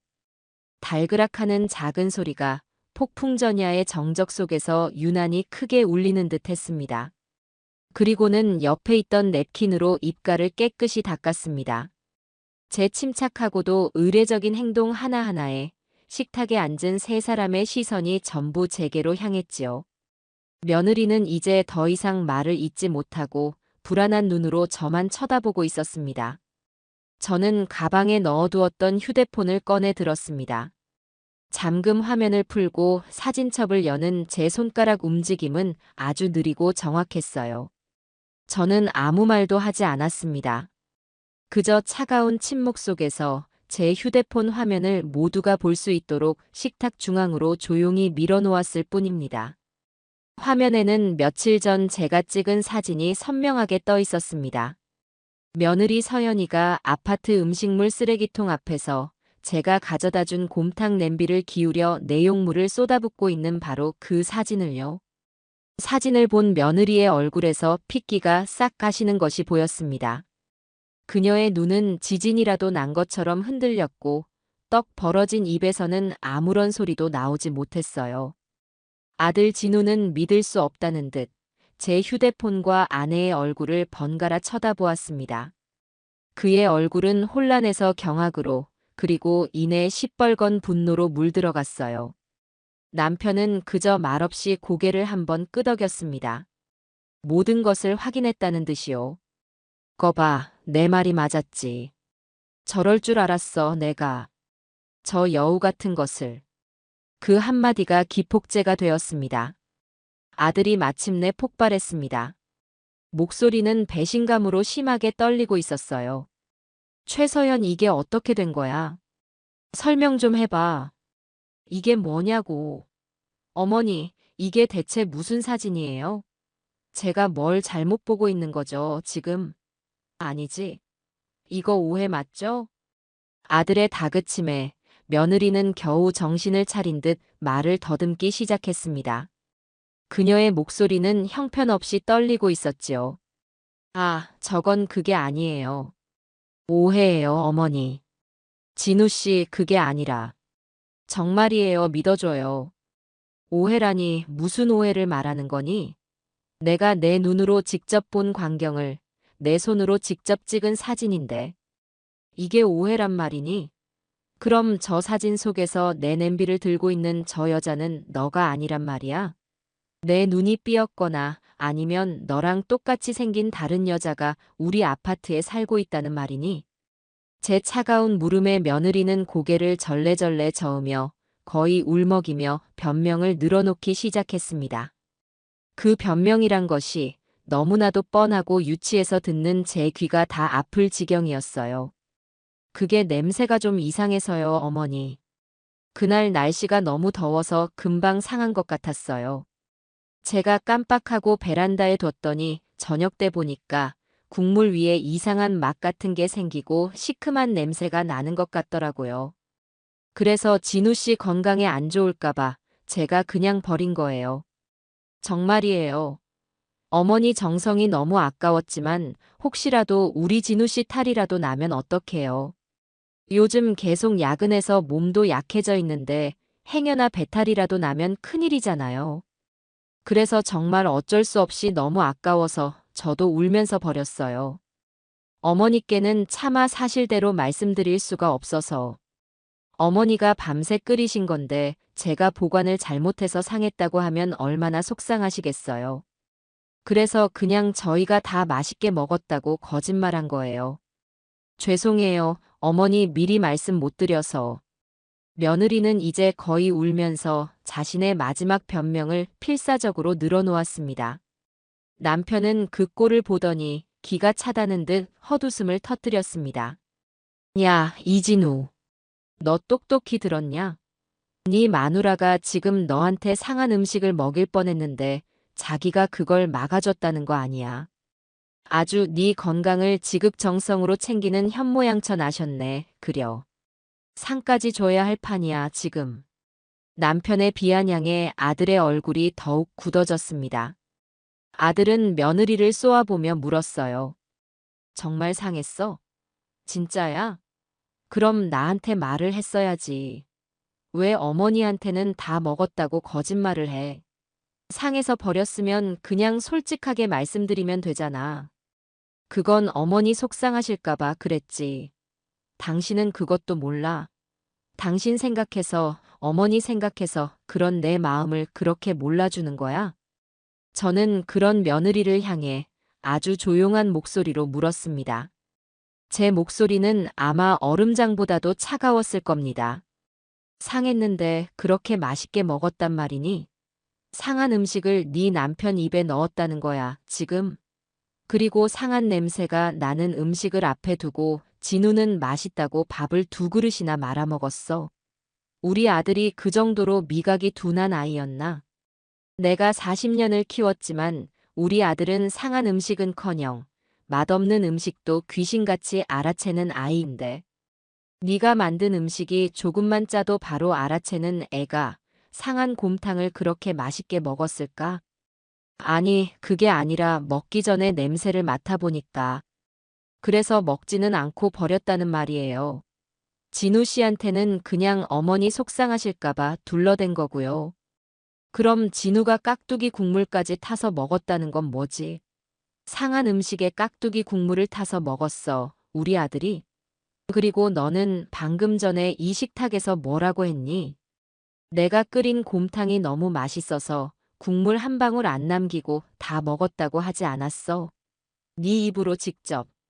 심지어 진우가 고기가 야들야들하다고 칭찬까지 했다면서. 그 모든 게 다 네 머릿속에서 나온 거짓말이었니? 제 논리적인 반박에 며느리는 더 이상 아무런 대꾸도 하지 못했습니다. 그녀는 그저 아니 그게 하는 말만 반복하며 고개를 숙였지요. 궁지에 몰린 쥐가 고양이를 물듯 바로 그 순간이었습니다. 며느리가 갑자기 고개를 번쩍 들더니 눈물로 범벅이 된 얼굴로 제게 악을 쓰기 시작했어요. 네. 버렸어요. 제가 버렸다고요. 그깟 곰탕 좀 버린 게 뭐 그리 큰 죄라고 사람을 이렇게 잡으세요. 아버님은 왜 그렇게 저를 쳐다보세요. 어머니도 너무하세요. 매번 이렇게 음식 해오시는 거 저 부담스러워요. 당신 아들만 귀해요? 저는 안 힘들어요? 저도 제 생활이 있다고요. 왜 자꾸 옛날 방식만 강요하세요? 다들 저만 나쁜 년으로 몰아가시네요, 정말. 며느리가 발악하는 그 순간 저는 기다렸다는 듯이 휴대폰 화면을 옆으로 넘겼습니다. 그리고는 조금 전보다 더 깊숙이 며느리의 눈앞으로 휴대폰을 밀어 넣었어요. 화면에는 사진 대신 그녀가 세상에서 가장 믿고 의지했을 한 사람, 바로 그녀의 어미이자 제 안사돈이 제게 보낸 처절한 사죄의 카카오톡 메시지가 떠 있었습니다. 화면 상단에 떠 있는 안사돈의 이름과 프로필 사진, 그리고 그 아래로 이어진 장문의 메시지. 사부인, 제가 정말 죽을 죄를 지었습니다. 제 딸년이 미쳤나 봅니다. 어떻게 그런 짓을 사부인 정성도 모르고 제가 대신 무릎 꿇고 빌겠습니다. 제발 한 번만 만나서 이야기할 기회를 주세요. 제가 책임지고 서연이 버르장머리를 단단히 고쳐놓겠습니다. 며느리는 자신의 엄마가 보낸 그 문장을 눈앞에서 보고야 말았습니다. 그녀의 마지막 발악과 분노는 그 문장 앞에서 처참하게 부서져 내렸습니다. 세상의 모든 것을 잃어버린 사람처럼 며느리의 얼굴에서 모든 표정이 사라졌어요. 방금 전까지 제게 악을 쓰며 대들던 그 기세는 온데간데 없이 마치 영혼이라도 빠져나간 사람처럼 텅 빈 눈으로 허공만 바라보았습니다. 식탁 위에는 잠시 아주 길고도 무거운 침묵이 내려앉았습니다.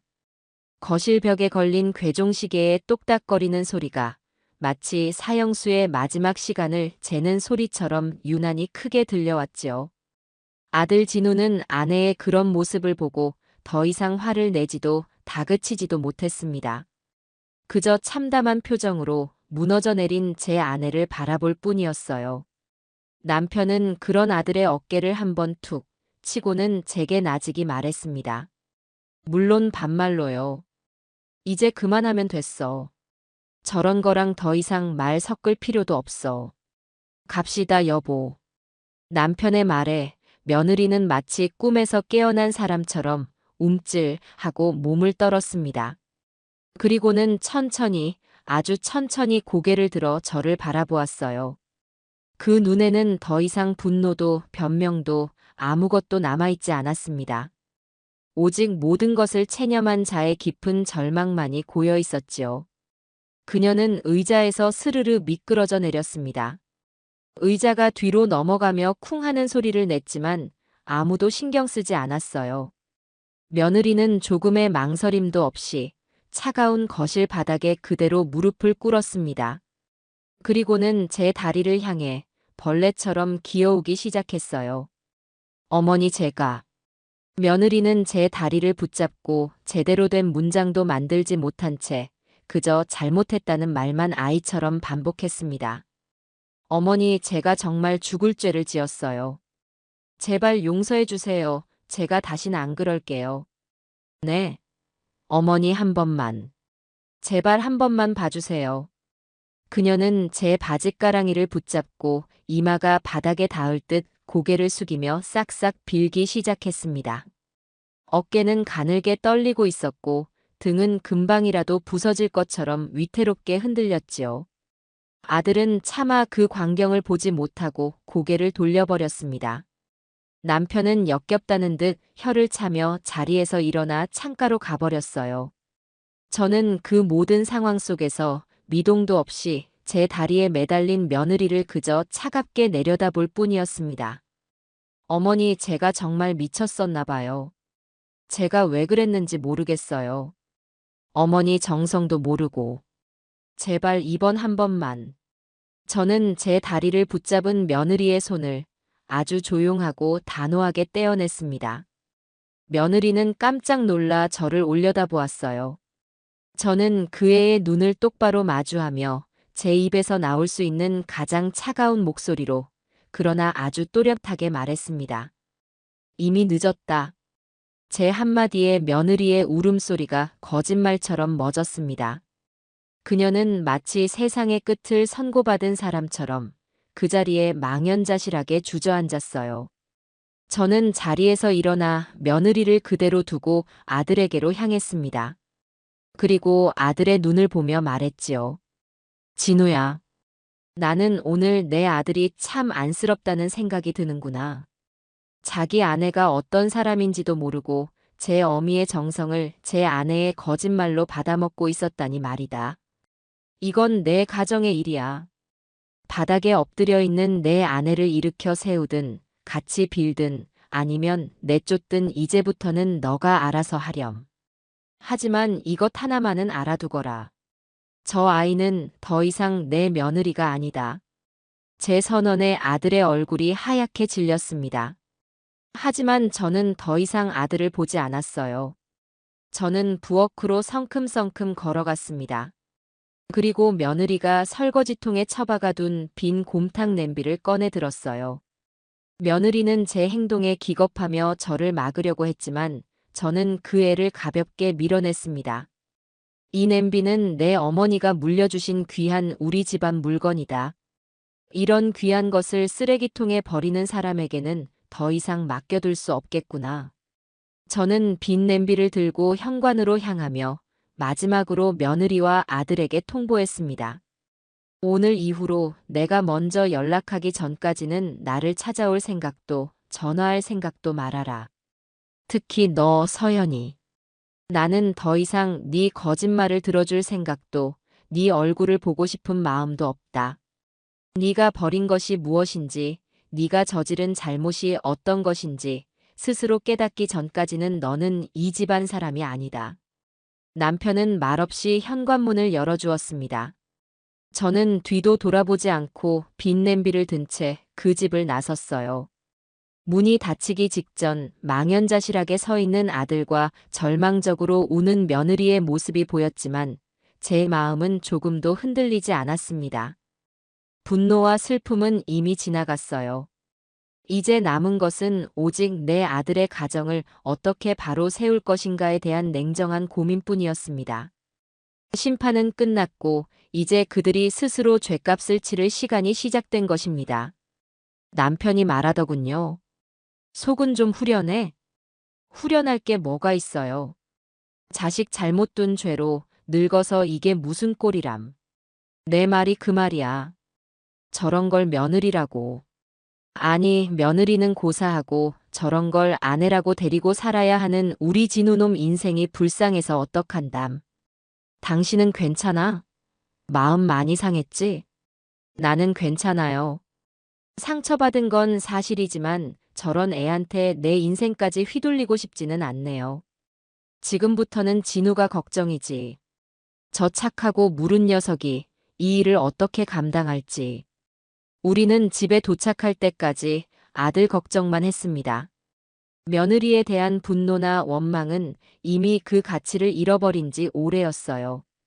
집에 돌아와 텅 빈 냄비를 식탁 위에 올려놓고 보니 우리 부부의 지난 세월이 그 안에 담겨 있는 것만 같아 가슴이 아려왔습니다. 남편은 말없이 제 어깨를 두드려주고는 먼저 침실로 들어갔어요. 저는 한참 동안이나 식탁 의자에 앉아 앞으로의 일을 생각했습니다. 아니나 다를까 그날 밤늦게 아들에게서 전화가 걸려왔습니다. 휴대폰 화면에 내 아들이라는 이름이 뜨는 순간 제 심장이 쿵 내려앉았어요. 저는 몇 번이나 망설이다가 겨우 전화를 받았습니다. 어머니 저예요, 진우. 전화기 너머로 들려오는 아들의 목소리는 물에 젖은 솜처럼 무겁고 축축했습니다. 그 아이가 울고 있다는 것을 저는 단번에 알 수 있었지요. 왜? 무슨 일이냐? 어머니, 제가 어떻게 해야 할지 모르겠어요. 서연이가 계속 울기만 해요. 잘못했다고 어머니께 한 번만 더 빌게 해달라고. 어머니, 제가 대신 사과드릴게요. 제가 잘못했어요. 제가 아내를 잘못 만나서 어머니 마음에 이렇게 큰 대못을 박았어요. 너가 뭘 잘못했어? 잘못은 네 아내가 했지. 아니에요, 어머니. 저한테도 책임이 있어요. 서연이가 저렇게 되도록 제가 무심했어요. 어머니, 제발 서연이 한 번만 용서해 주시면 안 될까요? 제가 앞으로 정말 잘할게요. 서연이 버릇도 제가 고치고 다시는 어머니 속상하게 하는 일 없도록 제가 옆에서 잘 감시할게요. 네, 어머니. 아들의 애원에 제 마음이 갈대처럼 흔들렸습니다. 하지만 저는 알고 있었어요. 지금 여기서 마음이 약해지면 모든 것이 원점으로 돌아가고 만다는 것을요. 저는 마음을 다잡고 아들에게 단호하게 말했습니다. 진우야, 내가 선택한 여자고 내가 만든 가정이다. 그 가정을 지키든 깨뜨리든 그건 너와 네 아내가 결정할 문제야. 어미한테 물어보지 마라. 그리고 용서는 사람이 사람에게 할 수 있는 게 아니다. 네 아내는 내게 용서를 구할 게 아니라 자기 자신의 그릇된 마음에게 용서를 구해야 하는 게야. 자기 잘못이 무엇인지 뼈저리게 깨닫기 전까지 나는 네 아내를 볼 생각이 없다. 그러니 너도 더 이상 이 문제로 나를 찾아오지 마라. 끊는다.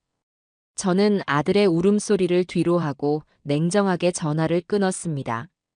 자식의 가슴에 못을 박는 것 같아 마음이 아팠지만 어쩔 수 없었어요. 이것이 제가 제 아들을 위해 해줄 수 있는 최선의 사랑 방식이었습니다. 그날 이후 제 휴대폰은 잠잠할 날이 없었습니다. 며느리에게서는 어머니, 제가 죽을 죄를 지었습니다. 한 번만 뵙고 사죄드릴 기회를 주세요라는 내용의 문자가 하루에도 수십 통씩 날아왔어요. 안사돈에게서도 사부인 죄송합니다. 제가 대신 빌겠습니다라는 전화가 빗발쳤지요. 저는 그 모든 연락을 받지도 읽지도 않았습니다.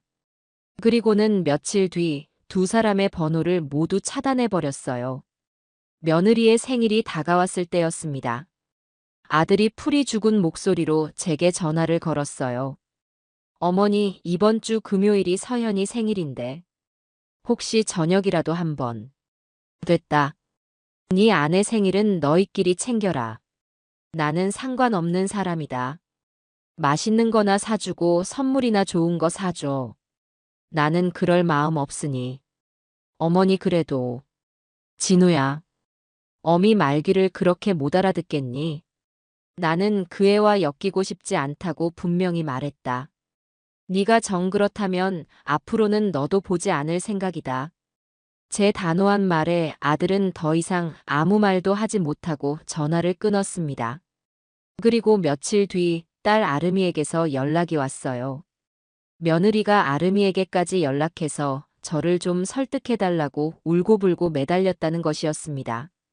엄마, 새언니 어떡해? 목소리가 아주 말이 아니던데. 그래도 생일인데 너무한 거 아니야? 너까지 왜 그래? 네 오빠가 불쌍하지도 않니? 저런 애한테 평생을 속고 살 뻔했는데. 정신 차려. 지금 동정심 가질 때가 아니야.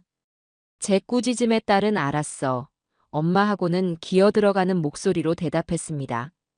저는 그렇게 제 주변의 모든 사람들에게 제 결심이 얼마나 확고한지를 분명하게 보여주었어요. 며느리가 기댈 수 있는 마지막 동아줄까지 제 손으로 모두 끊어버린 것이었습니다. 며느리를 향한 저의 냉대는 계속되었습니다.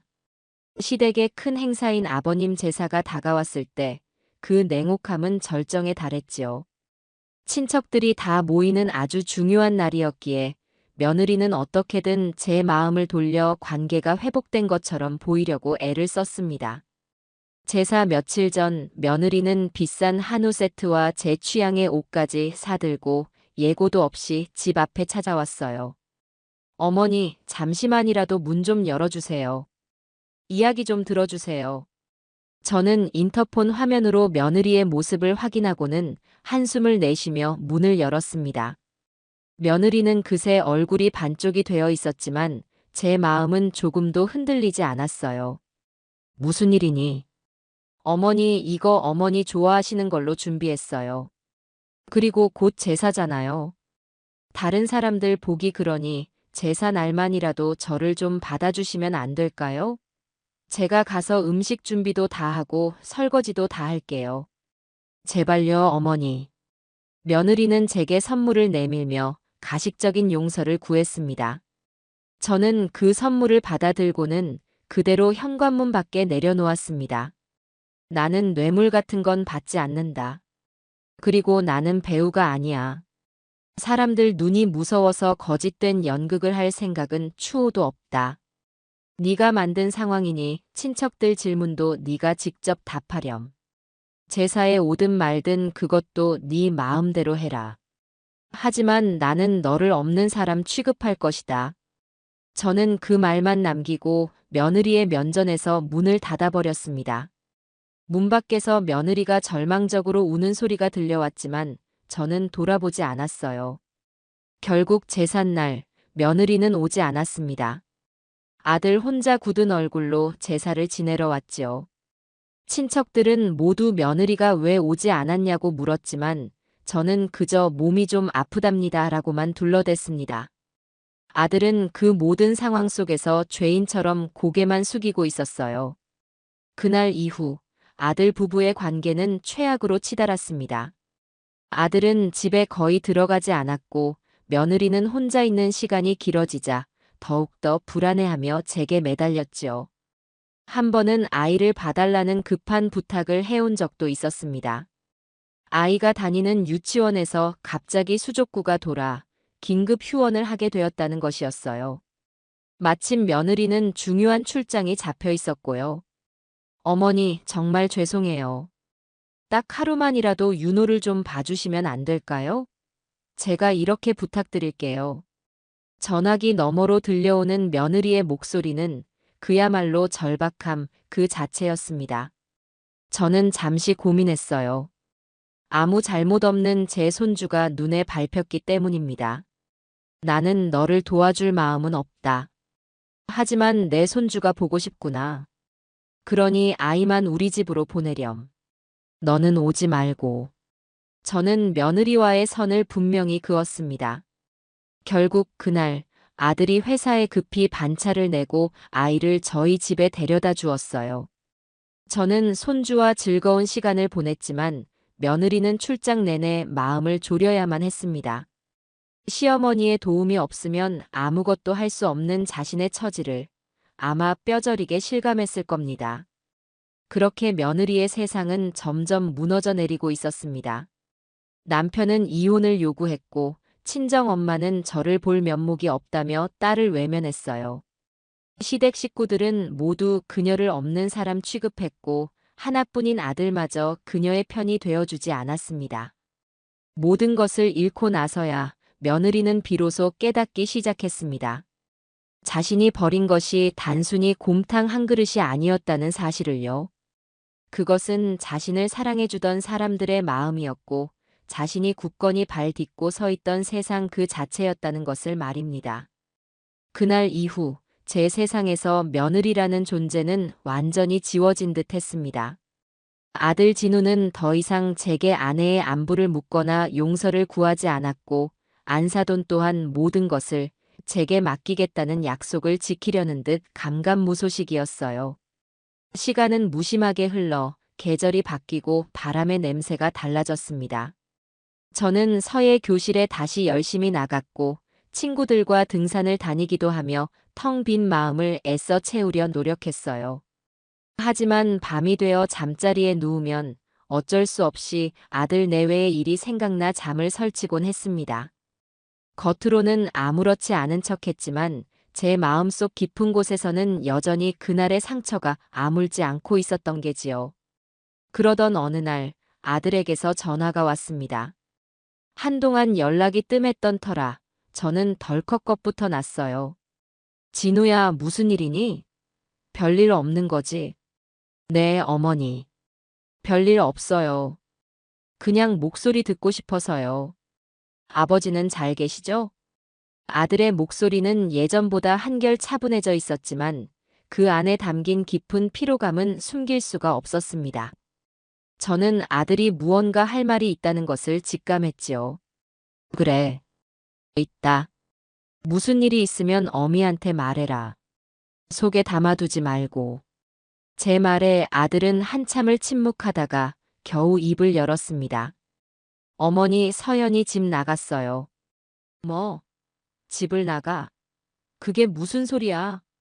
나간 건 아니고 잠시 떨어져서 지내기로 했어요. 저한테 생각할 시간을 달라고 하더군요. 자기가 어떤 사람이었는지, 우리 결혼 생활이 뭐였는지 처음부터 다시 생각해 보겠다고요. 저도 그 편이 좋을 것 같아서 그러라고 했습니다. 그래서 지금 어디에 있는지 알기는 하고. 네. 학교 근처에 작은 원룸 하나 구해서 지내고 있어요. 원래 다니던 회사는 그만뒀고요. 회사는 왜 그만둬? 그럼 뭐 먹고 산다고? 저도 잘 모르겠어요, 어머니. 그냥 자기가 알아서 해보겠다고만 했어요. 제가 주는 생활비도 한사코 마다하고 어머니, 저 잘한 거 맞겠죠? 이렇게 서연이를 혼자 내버려 두는 게 맞는 거겠죠? 아들의 그 물음에 저는 아무런 대답도 해줄 수가 없었습니다. 그저 네 인생이다. 너가 결정해야지라는 차가운 말만 되풀이할 뿐이었어요. 전화를 끊고 저는 처음으로 며느리의 안위가 걱정되었습니다. 물론 그 아이가 저지른 짓은 용서할 수 없었지만 세상 물정 모르는 그 애가 혼자 뭘 어떻게 해보겠다는 것인지 덜컥 겁이 났기 때문입니다. 그로부터 몇 주가 더 지났을까요? 딸 아름이가 주말에 저희 집으로 찾아왔습니다. 딸은 거실 소파에 저를 앉혀놓고는 아주 조심스럽게 이야기를 꺼냈어요. 엄마, 내가 얼마 전에 우연히 새언니를 봤어. 서현이를? 어디서? 그게 친구랑 약속이 있어서 좀 먼 동네에 갔었는데 허름한 골목에 있는 작은 식당이었어. 그냥 백반 파는. 거기서 새언니가 일하고 있더라고. 딸의 말에 저는 제 귀를 의심했습니다. 화려한 옷만 입고 비싼 음식만 찾아다니던 그 며느리가 허름한 백반집에서 일을 한다니요. 헛것을 본 게 아니고. 아니야, 엄마. 분명히 맞았어. 내가 놀라서 식당 앞에 한참을 서 있었거든. 주방에서 그릇 나르고 손님들한테 주문받고 테이블 닦고 주방 이모님들이 입는 것 같은 펑퍼짐한 고무줄 바지에 얼굴에는 기름때가 묻어 있는데 근데 이상하게 표정은 아주 편안해 보였어. 예전처럼 꾸미고 웃는 얼굴이 아니라 그냥 아무 표정 없는 얼굴인데 그게 더 편해 보였다고 해야 하나. 딸은 자기가 본 광경을 아주 상세하게 제게 설명해 주었습니다. 비싼 가방 대신 손님들이 남긴 음식물 쓰레기를 나르고 예쁜 구두 대신 물에 젖은 장화를 신고 있는 며느리의 모습을요. 저는 그 이야기를 들으며 복잡한 심경에 빠져들었습니다. 그것이 또 다른 연극일 수도 있다는 의심과 어쩌면 정말로 그 아이가 변하고 있는 것은 아닐까 하는 작은 희망이 제 마음속에서 서로 뒤엉켰지요. 그리고 그 희망에 불을 지핀 것은 다름 아닌 안사돈이었습니다. 어느 날 저녁 안사돈이 예고도 없이 저희 집으로 찾아왔어요.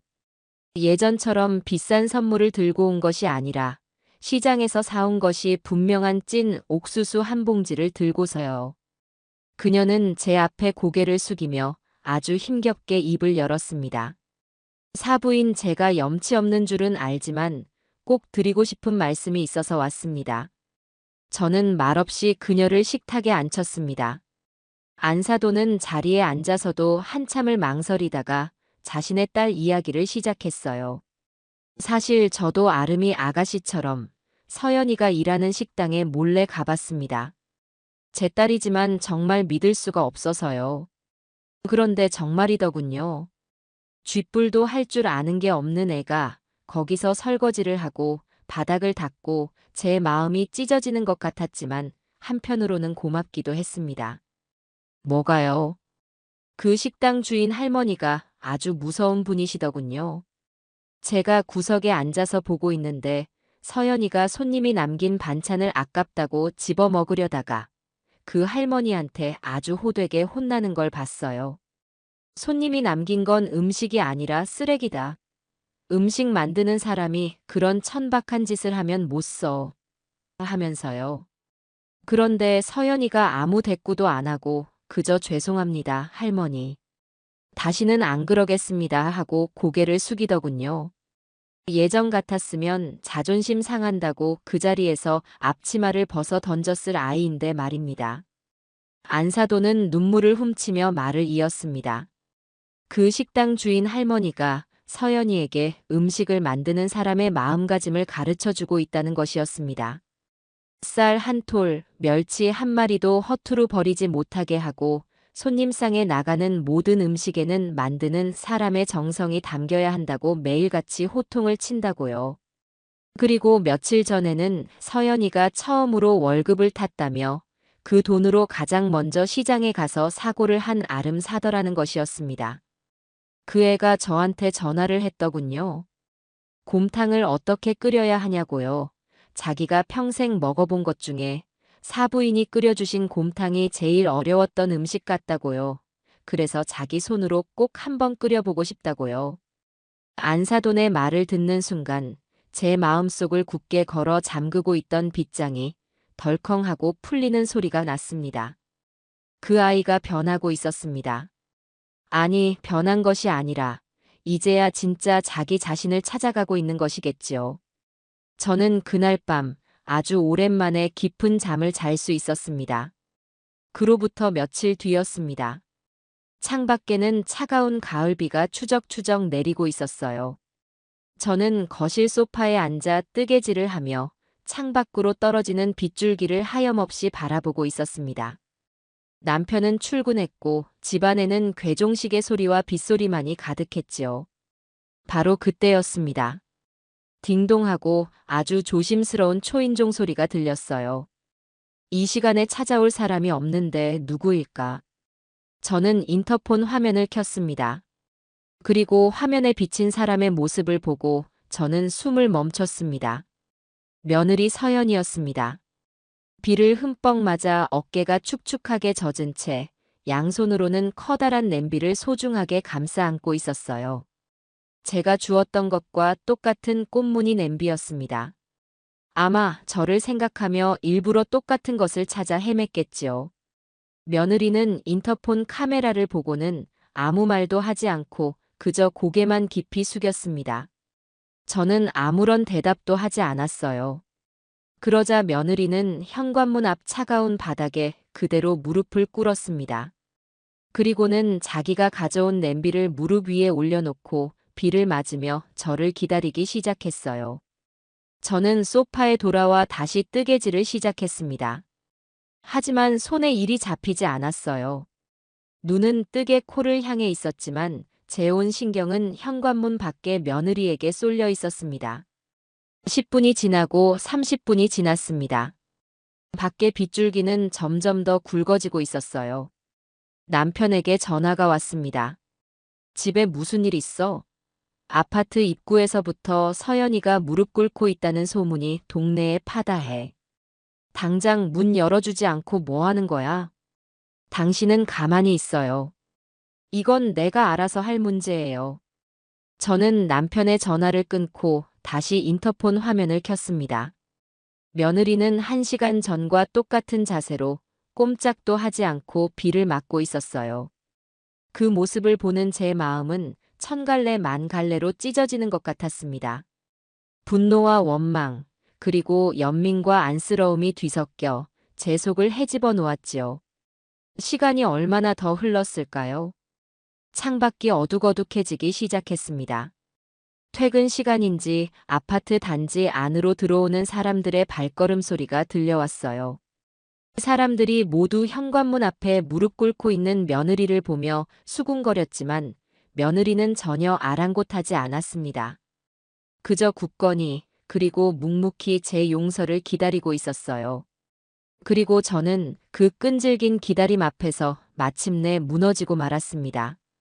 이것은 더 이상 연기가 아니라는 것을 제 가슴이 먼저 알고 있었기 때문입니다. 저는 자리에서 일어나 현관으로 향했습니다. 그리고 굳게 닫혀있던 문을 아주 천천히 열었어요. 문이 열리자 차가운 비바람과 함께 흠뻑 젖은 며느리의 모습이 제 눈에 들어왔습니다. 들어와라. 제 한마디에 며느리는 고개를 들었습니다. 핏기 없는 얼굴과 젖은 머리카락, 파랗게 질린 입술. 하지만 그 눈빛만은 그 어느 때보다도 맑고 단단했어요. 며느리는 아무 말 없이 자기가 지켜낸 냄비를 들고 집 안으로 들어섰습니다. 그리고는 부엌 식탁 위에 조심스럽게 냄비를 내려놓았어요. 저는 가스레인지에 불을 켜고 며느리가 가져온 곰탕을 작은 뚝배기에 덜어 데우기 시작했습니다. 며느리는 죄인처럼 식탁 의자에 앉지도 못하고 제 등 뒤에 서 있었지요. 곰탕이 따뜻하게 데워지고 저는 숟가락을 들어 국물을 한술 떴습니다. 뽀얀 국물이 입 안으로 들어오는 순간 저는 모든 것을 알 수 있었어요. 국물은 제 것처럼 진하지도 깊지도 않았습니다. 어딘가 비릿한 맛이 났고 간도 제대로 맞지 않았어요. 맛있는 음식이라고는 결코 말할 수 없었습니다. 하지만 이상하게도 눈물이 났습니다. 그 맛없는 국물 속에서 며느리가 밤새 뼈를 고았을 시간과 식당에서 굳은 일을 하며 흘렸을 땀과 그리고 차가운 빛 속에서 몇 시간이고 무릎 꿇고 있었을 그 아이의 참회와 진심이 고스란히 느껴졌기 때문입니다. 제 뺨 위로 뜨거운 눈물이 흘러내렸어요. 며느리는 제 눈물을 보고 더 이상 참지 못하고 오열하기 시작했습니다. 어머니 맛이 없으시죠? 죄송합니다. 제가 할 줄 아는 게 이것밖에 없어서. 그래도 이건 진짜 제 마음이에요. 어머니 죄송합니다. 정말 죄송합니다. 저는 고개를 저으며 뚝배기에 담긴 곰탕을 마지막 한 방울까지 전부 비웠습니다. 그리고는 빈 뚝배기를 내려놓고 우는 며느리를 돌아보았어요. 그리고는 아주 오랜 시간이 걸려 완성된 제 진심을 담아 말했습니다. 그래, 맛은 없다. 한참 멀었어. 내 곰탕 맛을 따라오려면. 제 말에 며느리의 울음이 더욱 커졌습니다. 저는 젖은 며느리의 어깨를 감싸 안으며 마지막 말을 건넸습니다. 그러니 들어와서 다시 배워라. 처음부터. 진정한 용서는 아니었습니다. 하지만 그것은 모든 것이 끝난 자리에서 아주 작은 새 출발의 신호였습니다. 우리 가족은 그렇게 아주 길고 추운 겨울을 지나 마침내 새로운 봄을 맞이하고 있었습니다. 그날 이후 우리 집의 시간은 이전과는 다른 방식으로 흐르기 시작했습니다. 며느리 서연이는 매주 주말이면 약속이라도 한 듯 저희 집을 찾아왔어요.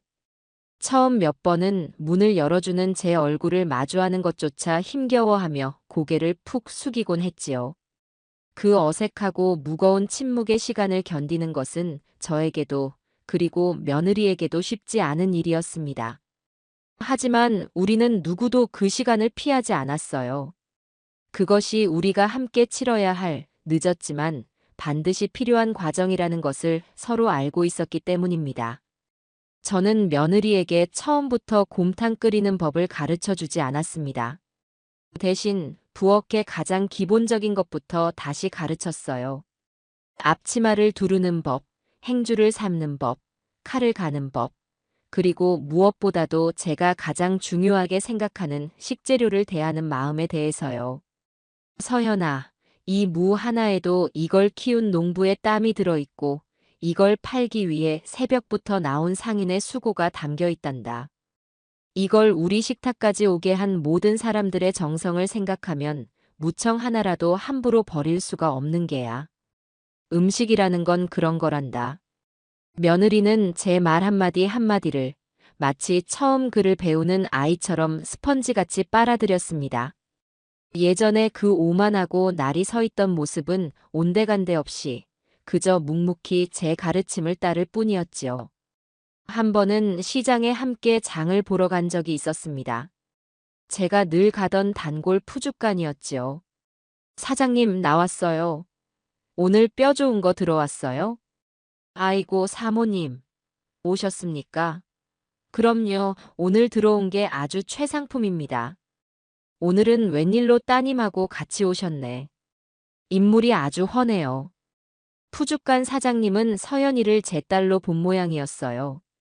며느리는 당황해서 어쩔 줄 몰라 했지만 저는 그저 웃으며 말했습니다. 딸보다 더 예쁜 며느리예요. 오늘부터 저한테 음식 배우기로 했거든요. 사장님, 우리 며느리한테 좋은 뼈 고르는 법 좀 알려주세요.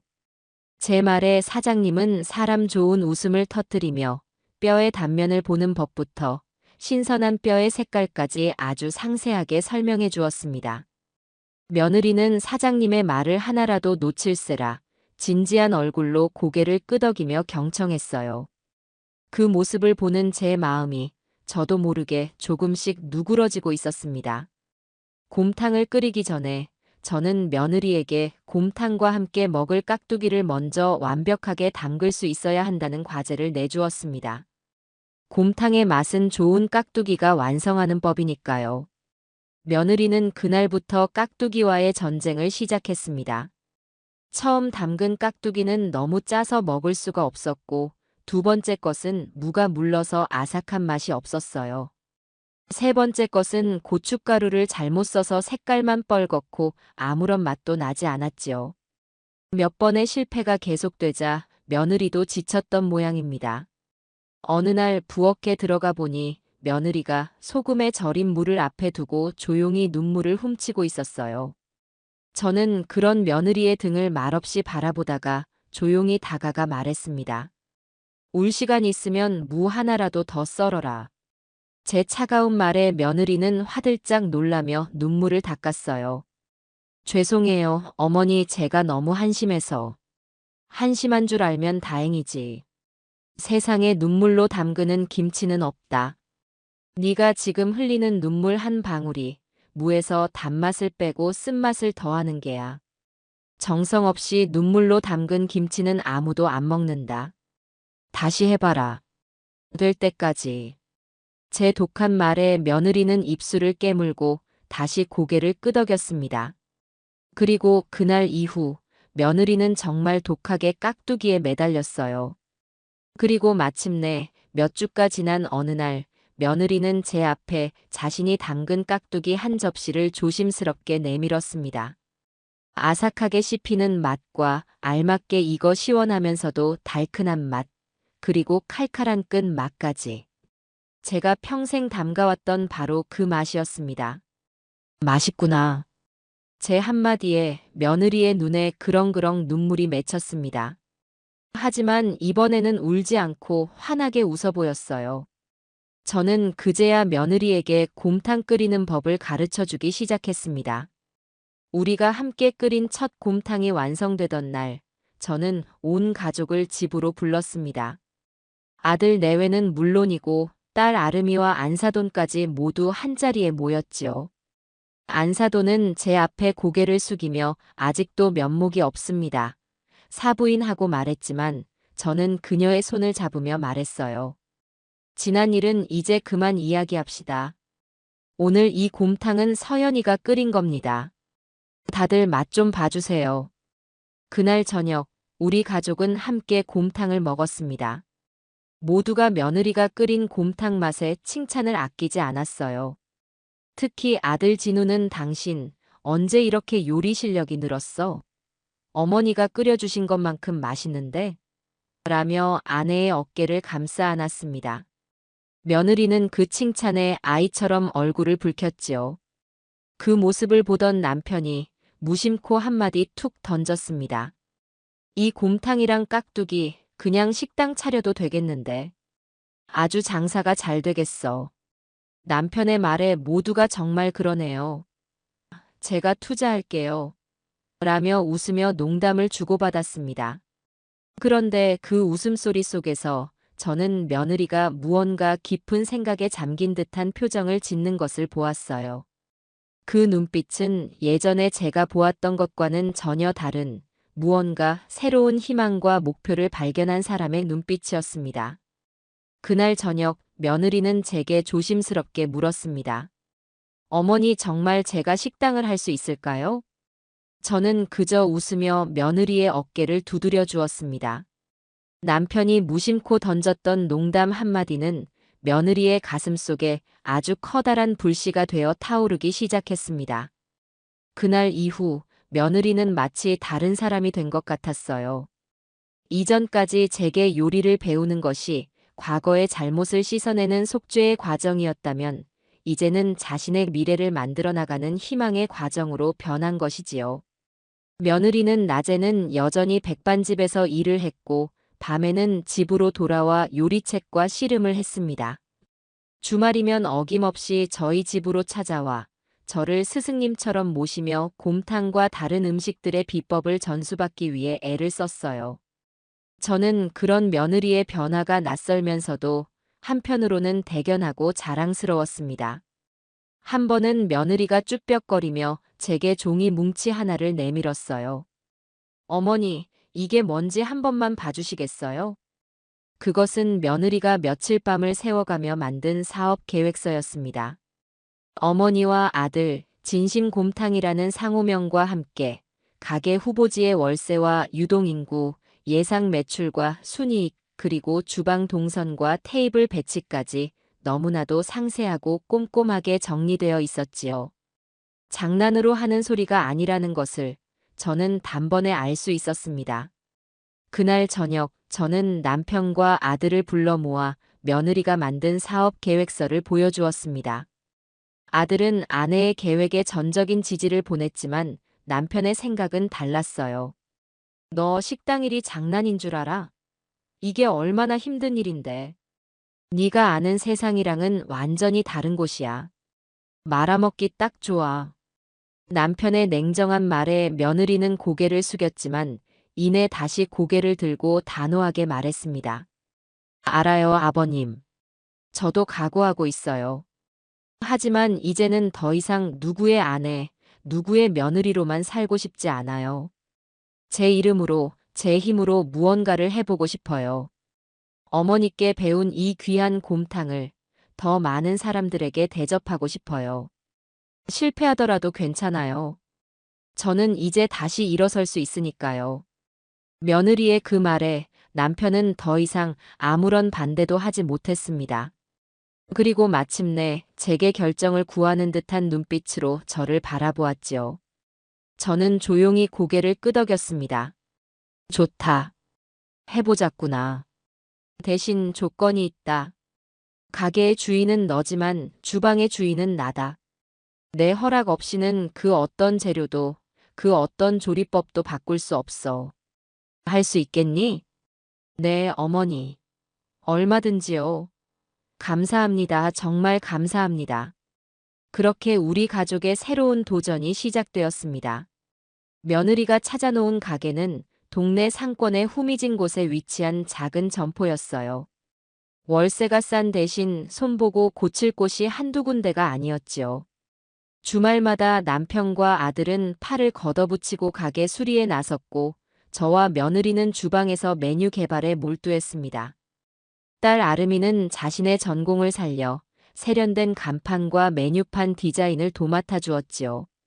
안사도는 미안한 마음에 가게 보증금을 보태겠다며 찾아왔지만 저는 그 돈을 정중히 거절했습니다. 대신 가게가 문을 열면 우리 딸이 담근 김치를 맛보러 꼭 첫 손님으로 와달라고 부탁했어요. 몇 달간의 고된 준비 끝에 마침내 연옥 진심곰탕이라는 간판이 내걸렸습니다. 가게가 문을 여는 날 우리 가족은 모두 이른 아침부터 모여 분주하게 움직였어요. 며느리는 홀에서 손님 맞을 준비를 했고 저는 주방에서 마지막으로 국물 맛을 확인했습니다. 아들과 남편은 초조한 얼굴로 가게 앞을 서성였지요. 손님이 한 명도 안 오면 어떡하지? 걱정 마라. 이 곰탕 맛을 보고 그냥 갈 사람은 없을 테니. 제 말처럼 점심시간이 되자 손님들이 하나둘씩 가게 안으로 들어오기 시작했습니다. 가게는 금세 손님들로 가득 찼고 저와 며느리는 쉴 틈도 없이 음식을 내어갔어요. 며느리는 처음 해보는 일이라 서툴렀지만 손님 한 분 한 분에게 진심을 다해 미소 지으며 주문을 받았습니다. 저는 펄펄 끓는 솥 앞에서 땀을 뻘뻘 흘리면서도 그 모습을 보는 것만으로도 마음이 뿌듯했어요. 정신없는 점심시간이 지나고 가게가 잠시 한산해졌을 때였습니다. 한 노신사 손님께서 계산을 마치고 제게 다가와 말을 건넸어요.